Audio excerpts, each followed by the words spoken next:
Hey folks, how's it going? So, I thought that I would come here and show you how easy it is to make an oxymel. We're going to make a self-heal oxymel. You can learn all about self-heal by checking out a video I did about her meeting in the wild, and it's either on my IGTV or on YouTube, whichever you're watching on. It is windy out. There's a real possibility that another train can go by and the dog might bark. But I'm a real human living a real life, and this is just kind of how these videos happen. So you're going to need a few things to make an oxymel. You're going to need some apple cider vinegar. It can be raw or pasteurized, whichever you have on hand. There's a dog barking. Let's hope I'm a liar about the train. You're going to need yourself some honey. I prefer raw, but again, if you don't have raw, that's okay. But you should know that once honey's been pasteurized, it's basically just sugar. There's no like nutritional or bacterial in a good way, like healthy gut bacteria content left. But if you don't have raw honey, that's okay too. It's gonna slide off. Wait, there's a lip right here, so it can't go nowhere too far. Those are the words I was trying to say. Shit.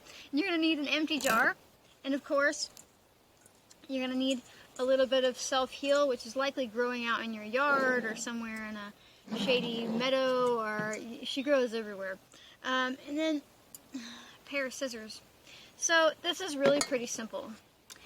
You're just going to take your empty jar and you're going to cut up your self-heal a little bit.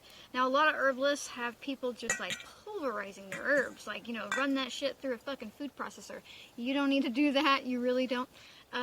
Just give her a little bit of a chop with your scissors, and basically this is just going to give a little bit more space for the vinegar and the honey to extract from. But again, you don't need to chop it up so much that you can't like recognize the plant matter. Just give it a little bit of a chop.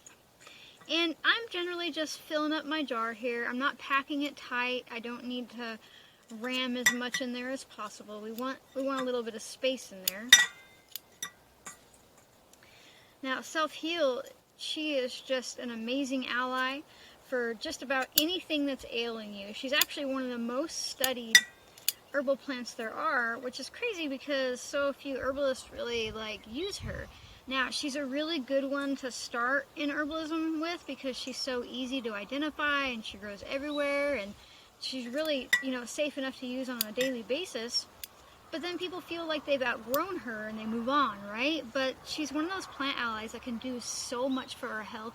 Anything from arthritis to allergies to HPV to any type of herpes complex virus, including EBV, to hepatitis, to cancer, to... There's a little bit of research about her being used for Alzheimer's. There are thousands and thousands of studies. I can't even mention all the things because I don't know all the things because there's so many studies on her.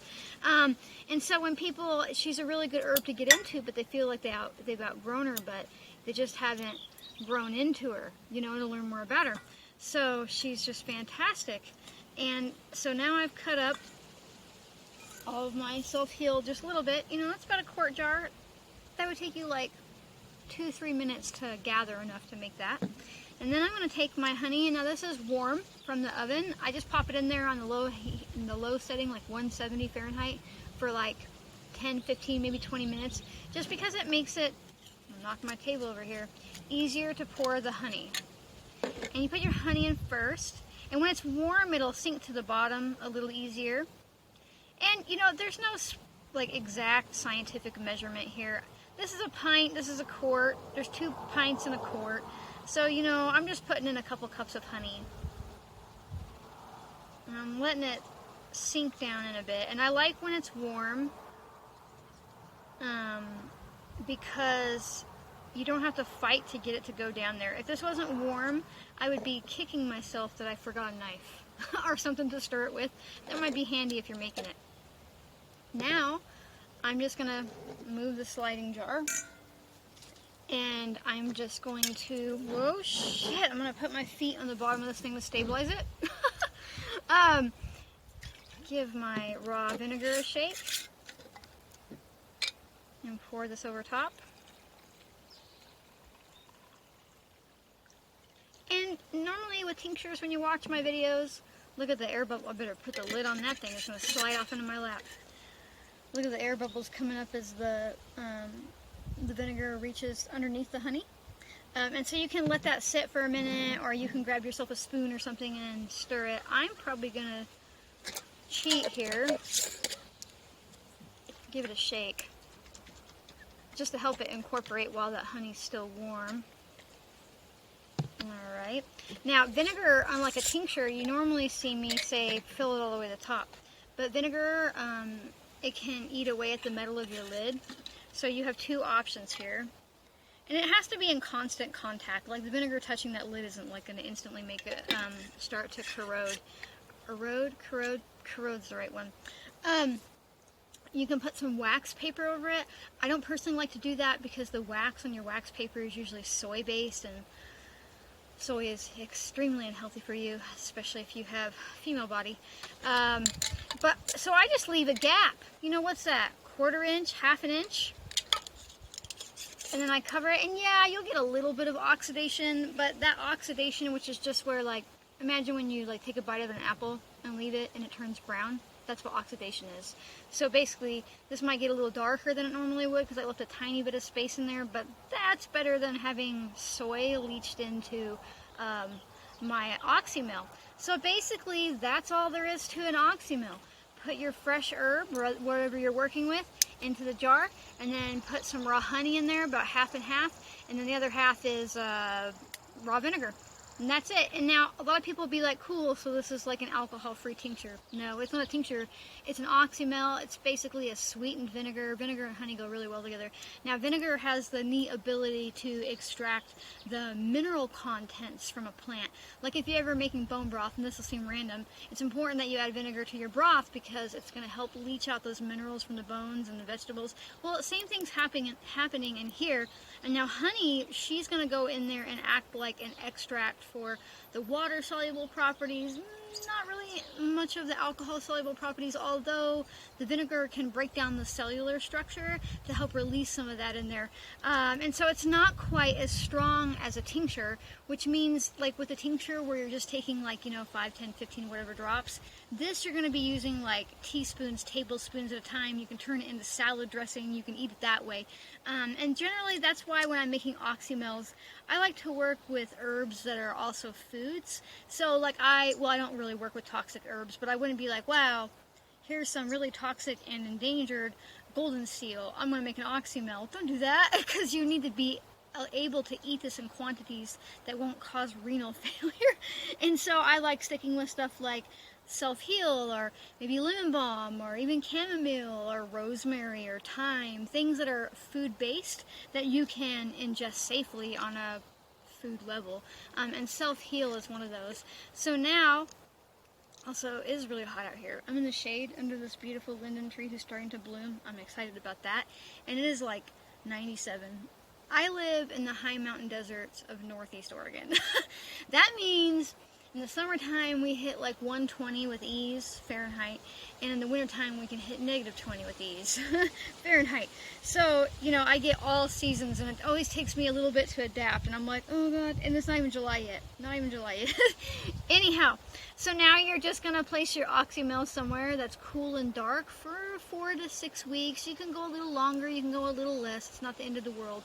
Now, unlike a tincture, oxymels do have a shorter shelf life. Probably try to use up your infused vinegars within probably about 2, maybe 3 years. You can keep them longer if you're keeping them somewhere cool and dark, like your fridge or something like that.